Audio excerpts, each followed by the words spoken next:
Bonjour aux voyageurs. Avant de continuer à partager mes expériences, je voulais apporter des précisions supplémentaires au sujet de quelques phénomènes pouvant se dérouler durant nos voyages.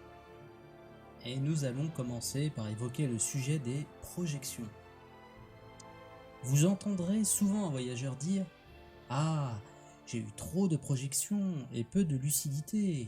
C'était une expérience intermédiaire. Zut. Bon, vous ne l'entendrez peut-être pas, je fais un aparté, tout simplement parce qu'en réalité, très peu prennent la parole. Et pour cause, on se retrouvera de façon fatale face à une discussion de salon avec des personnes qui soit vous balanceront des études d'un tel savant qui n'a jamais expérimenté, ou de tel maître spirituel qui détient la vérité sur le phénomène, parce qu'à l'image de la blouse blanche pour les scientifiques, lui, il aura un turban blanc.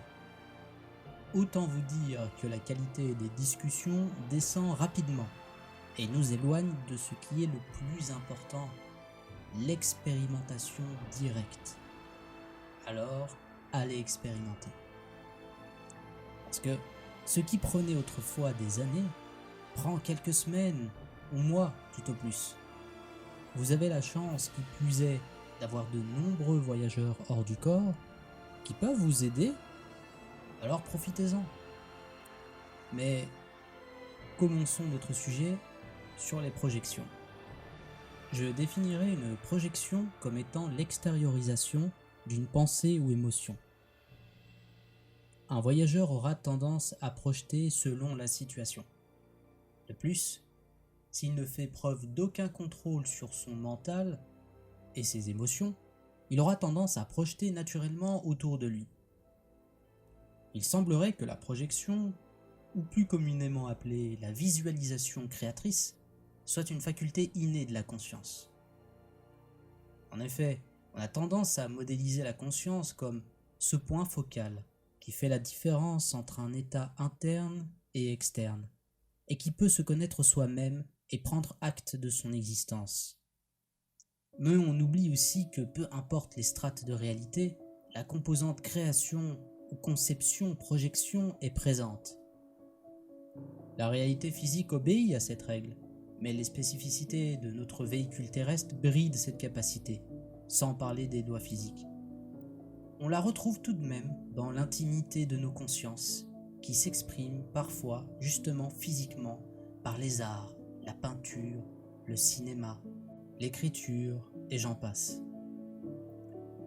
Il semble que ces projections soient composées de cette matière subtile, qu'on appelle epsilon chez Marc, ou éthérique.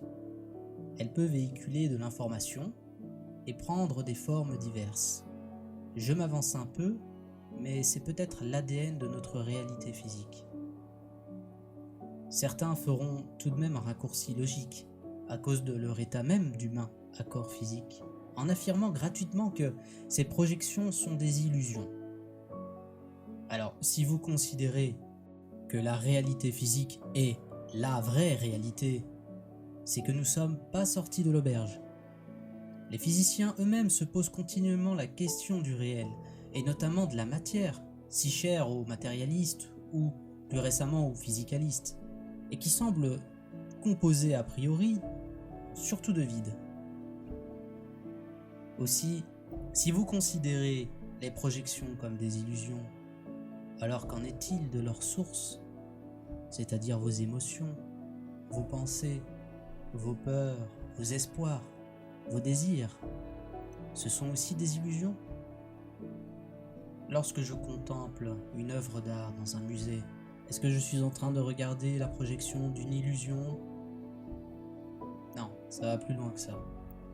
Et vous voyez le genre de raisonnement plat que l'on peut faire avec, parce qu'à ce moment-là, la conscience aussi est une illusion du cerveau. Notre regard doit impérativement changer à propos de ces étrangetés de l'astral. Ces phénomènes qui font sortir notre monde intérieur un petit peu à l'extérieur, dans ce monde consensuel qui est le monde éthérique, les strates de réalité éthériques, astral, les plans supérieurs et j'en passe. C'est faire le saut dans le pays d'Alice. Et gardez-vous d'écouter trop sérieusement Les personnes qui vont vous dire « Ah oui, mais moi, je sais ce que c'est que la vraie réalité, sortir de la matrice, je sais ce que c'est, vous vivez dans une illusion.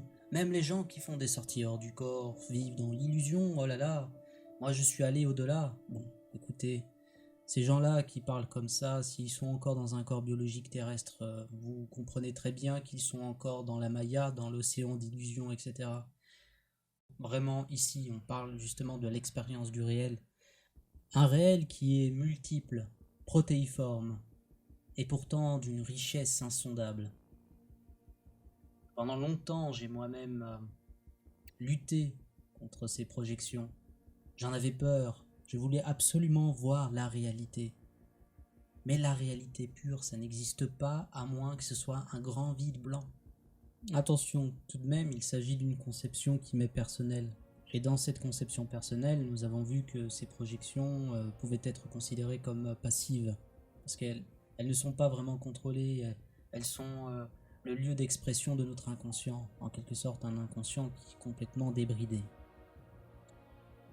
Mais parlons du coup de l'autre type de projection qui peut exister, les projections actives, ou morphopensème, ou forme-pensée en français. Le mécanisme est le même que pour les projections, à ceci près que vous utilisez votre volonté pour programmer la glaise de matière subtile. Souvenez-vous, c'est une matière qui peut supporter de l'information, et donc, in fine, une programmation. Il se peut même que des êtres exogènes en font une forme de technologie hyper avancée. Parce que là où nous jouons comme des singes avec un morceau de fer brut, ces civilisations conscientielles raffinent les matériaux et produisent des outils avancés.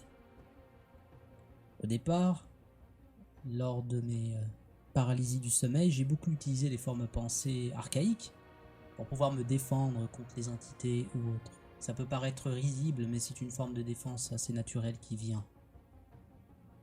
Par la suite, lors de mes sorties hors du corps conscientes, j'utilisais ce même mécanisme pour m'aider lorsque j'avais un problème. Dans tous les cas, il y a avec les morphopensèmes et les projections tout un monde d'expériences à faire. Alors c'est pas les plans supérieurs, l'amour partout, mais ça vaut le coup de s'y pencher. Parce que nous avons là peut-être le futur de notre civilisation en tant que technologie. Imaginez une meilleure compréhension de ces projections, de ces outils, pour la médecine, pour la défense, pour le transport, et j'en passe.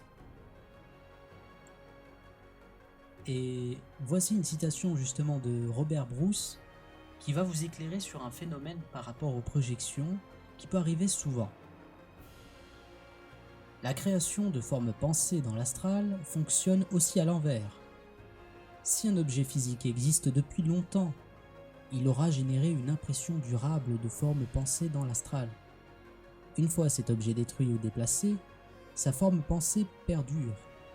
Vous pourriez par exemple dans l'astral trouver dans votre maison des meubles que vous ne possédez pas, mélangés aux vôtres. Ceci est dû aux formes pensées en déliquescence de vieux objets, appartenant aux anciens locataires, etc. Mais toujours présentes des années après que les originaux aient disparu. Donc voilà, un objet physique imprime une image dans les plans crustaux de la Terre. Les plans crustaux, c'est les plans éthériques dans le langage de l'IAC. Et plus il reste longtemps, plus cette image traverse les réalités. Donc la prochaine fois que vous voyez un meuble qui n'a rien à faire dans votre séjour ou un autre élément de décor inconnu, ne paniquez surtout pas. Vous avez peut-être projeté, effectivement, c'est possible. Mais vous avez peut-être en face de vous une forme pensée en déliquescence, qui est en train de se dissoudre petit à petit, dont l'objet physique a disparu. Et ça vaut peut-être le coup justement de mener l'enquête. Vous allez peut-être vous apercevoir que la couleur bleue de la chambre, qui est maintenant rose, était peut-être vraiment bleue il y a 20 ans. La question se pose aussi pour les entités ou extra-physiques que nous rencontrons dans les sorties hors du corps. c'est une question qui est quand même assez difficile et je vais en faire une vidéo à part entière. Je vous laisse donc sur ça en vous souhaitant de bonnes expériences. N'oubliez pas que vous avez énormément de ressources sur internet. Et puis il vous faut un peu de temps. Le temps, ça viendra et puis vous réussirez vos expériences. Dites-vous cela. Il n'est jamais trop tard pour apprendre. Il n'y a pas de limite, il n'y a pas d'obstacle. À très bientôt.